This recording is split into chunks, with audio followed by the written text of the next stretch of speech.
Alo, Trà Vinh xin chào các bạn. Hôm nay thì mình sẽ làm món bánh này cực kỳ ngon luôn, từ gạo xay. Một món bánh truyền thống, thơm, béo, ngon, mềm xốp nè. Và mình để nguội bánh nó cũng không có bị cứng nữa. Có kết hợp thêm nho, nhìn cái bánh nó bắt mắt và hấp dẫn hơn ha. Bây giờ thì mời các bạn mình cùng vào bếp để thực hiện bánh ngon cho cả nhà thưởng thức nha. Ở đây mình có dùng là 300g gạo. Thì phần gạo này các bạn sẽ chọn cái loại gạo xốp cơm nha. Gạo mà khô xốp thì cái bánh nó mới ngon. Mình ngâm một đêm ít nhất là cũng khoảng 10 tiếng nha. Nếu mà ngâm ít quá mình xay nó không có mịn đâu. Chuẩn bị tiếp ở đây là 300ml nước cốt dừa, nước cốt béo nha, cho nó ngon ha. Bên đây là 150g đường. Thêm chút xíu muối nữa cho bánh nó có cái vị mặn mặn đậm đà hơn. Rồi bây giờ phần gạo các bạn dao rửa cho sạch cho nó ráo nước, rồi cái mình cho vào trong cối sinh tố để xay ha. Cho hết vô luôn. Xong rồi cái mình lấy cái nước cốt dừa mình cho vô. 300g gạo, 300ml nước cốt dừa. Các bạn xay ở tốc độ cao. Mình xay xong rồi cái mình tắt, rồi cái xay tiếp. Xay một hồi cho phần gạo của mình nó mịn thành bột luôn thì bánh nó mới ngon nha. Mình xay cho mịn xong bây giờ cho đường vô nè. Tiếp theo mình sẽ xay cái phần đường cùng với bột cho nó mịn ra. Lượng đường này là bánh của mình nó đậm đà. Nếu như các bạn thích ít ngọt thì giảm đường lại ha. Vẫn tiếp tục mình xay cho nó mịn. Rồi cái mình cho muối vô. Xay tiếp. Phần bột đã mịn thì bây giờ các bạn lọc nó qua rây. Để cho bảo đảm những cái lợn cợn ở bên trên mình sẽ lọc nó bỏ đi ha. Để bánh của mình hấp lên nó mới mịn. Và nếu công thức này mình không dùng gạo thì mình dùng 300g bột gạo lọc cũng được. Tiếp theo mình có là 100g bột mì ha, bột mì đa dụng, loại bột mì thấp protein. 1 muỗng cà phê men khô. Đây là cái bột mì mình dùng nè. Rồi bây giờ cho tiếp vô trong phần bột gạo. Rồi men mình cũng cho vô luôn nè. Trộn đều tất cả lên. Thì phần bột của mình trộn xong nó sẽ hơi sệt sệt nha. Đối với cái bánh bò xốp thì bột mình trộn nó sẽ đặc sệt thì bánh nó mới xốp ngon. Còn đối với cái bánh bò rỉ tre thì khi mà mình trộn xong bột sẽ hơi lỏng thì ra cái bánh nó mới mềm ha. Rồi cũng lọc qua rây thêm một lần nữa để bảo đảm những cái phần bột mà mình trộn. Để bảo đảm phần bột mình trộn nó được đều hơn và nó mịn cái bánh, nó không có bị lợn cợn ốc trâu nó sẽ sệt sệt vậy nè. Lọc xong thì bây giờ các bạn sẽ đậy kín nó lại nha. Mình đậy kín để mình ủ. Thì thời tiết mà nó nóng thì mình ủ 1 tiếng đồng hồ, còn nếu mát thì 2 tiếng ha, cho nó nở gấp đôi là được.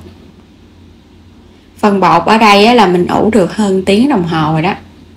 Bây giờ nó nở lên gấp đôi và thấy cái phần bột của mình nó xốp. Các bạn thấy phần bột vậy nó mới được nha. Nếu như mà nó chưa đạt được vậy thì vẫn tiếp tục mình ủ tiếp. Đến khi các bạn có thể gạch cái mức để mình kiểm tra đó. Nó nở lên gấp đôi là bột của mình nó vừa.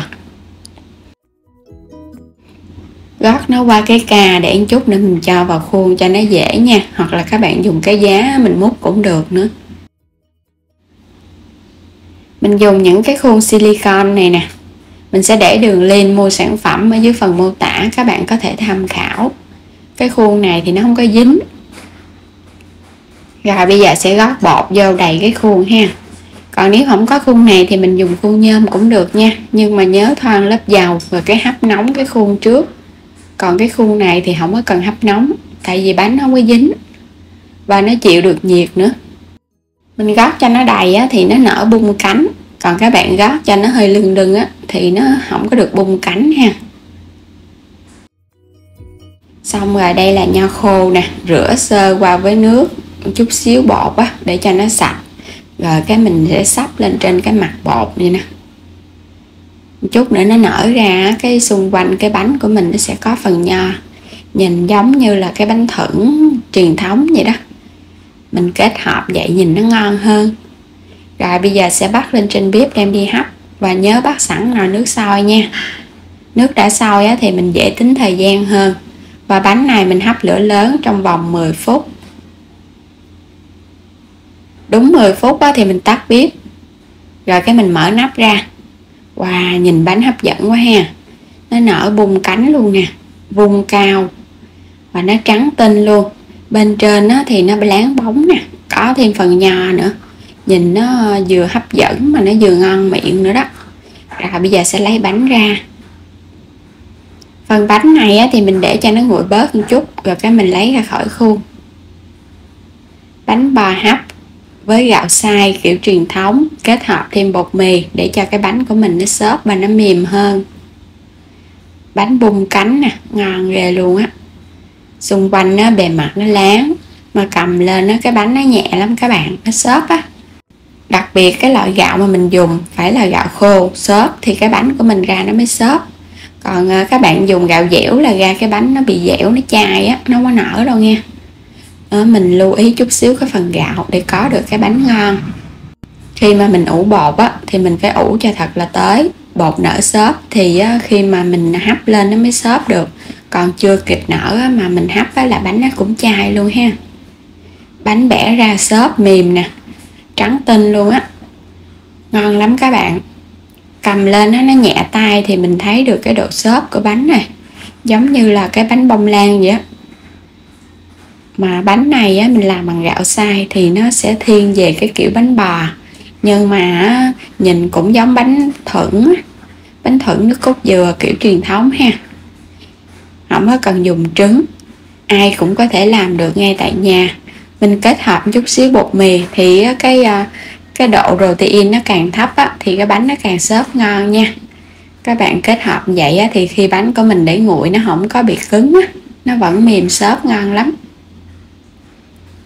Thì ngoài cái gạo xay các bạn cũng có thể dùng 300g bột gạo lọc, nhưng mà mình dùng bột gạo thì khi mà để nguội nó sẽ hơi khô lại chút xíu ha. Tại vì cái gạo xay thì mình đã ngâm qua một đêm nó mềm mà. Còn đây là nước cốt dừa nè, mình thắng cùng với bột gạo chút xíu và bột bán ngâm nở nấu chín.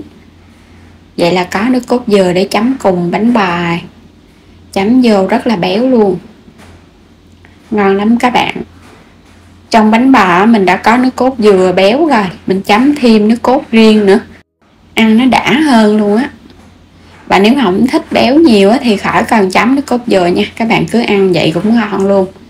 Đến đây thì mình chúc các bạn ngon miệng ha. Đừng quên đăng ký kênh ủng hộ Alo Trà Vinh và để nhận các video mỗi ngày, xem kênh miễn phí ủng hộ mình. Xin chào và hẹn gặp lại các bạn ở những video tiếp theo.